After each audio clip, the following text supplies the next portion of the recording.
phải cướp nó chẳng hạn thà nhóm cho mà cao mà nó ngược tập dục mình ở đây chẳng trên phật cái nhom này đã ai tập tiền phạt gì men là tập mà còn chơi nó phải cướp nó vì mau thấy việc khơi nghe tiếng cái lập trường ra nó trường ra nó thọt từ sạp cái ô chẳng ngờ ở cái thọt đây vậy từ sạp giống nó đường thang này ngân còn lên thọt đó dần tay đã thạch vào đó khơi về tiền tia đúng không thà khăn dương lượt là camper đứng tiết đôi mai đây dương đó ខ្លាចយើងលាក់វាមកដីយើងហើយវាខ្លាចយើងលាក់មានន័យថាមិនបងប្អូនដល់ពេលខ្ញុំខលសួរគាត់បានគាត់ប្រាប់តែចេះលាក់ហ្នឹងគឺលាក់កងទ័ពបងប្អូនខ្លាចយើងលាក់កងទ័ពនៅកន្លែងថ្មកន្លែងអីចឹងណាអញ្ចឹងមានន័យថាវាដូចជាប្រហើនពេកបងប្អូនបាទស៊ីមនេះណាបាទខ្ញុំក្តៅក្រហាយណាស់ឃើញចឹងអីបងប្អូនហើយដូចធ្វើយើងបានដេញបានពូននោះរាល់ថ្ងៃហ្នឹងអាមេកូវាហ្នឹងអាឈុតខ្មៅហ្នឹងលៀមchơi màហ្នឹងឯងតែរត់ដួល3 ជើងថ្ងៃមុនតែខ្ញុំអត់មានវីដេអូវាលងច្រើនពេកអាហ្នឹងឯងរត់ឡើងប្រាស់យកថ្ងៃមុនទៅមើលអាមេភ្ជួងវា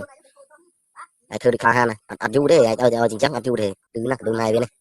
នឹងដីឪវាឬក៏ដីស្អីបើសិននេះវាគិតចឹងហើយវាចង់ថាយើងដណ្ដើមដីវាយកដីវាហើយយើងរាល់ថ្ងៃនេះគឺ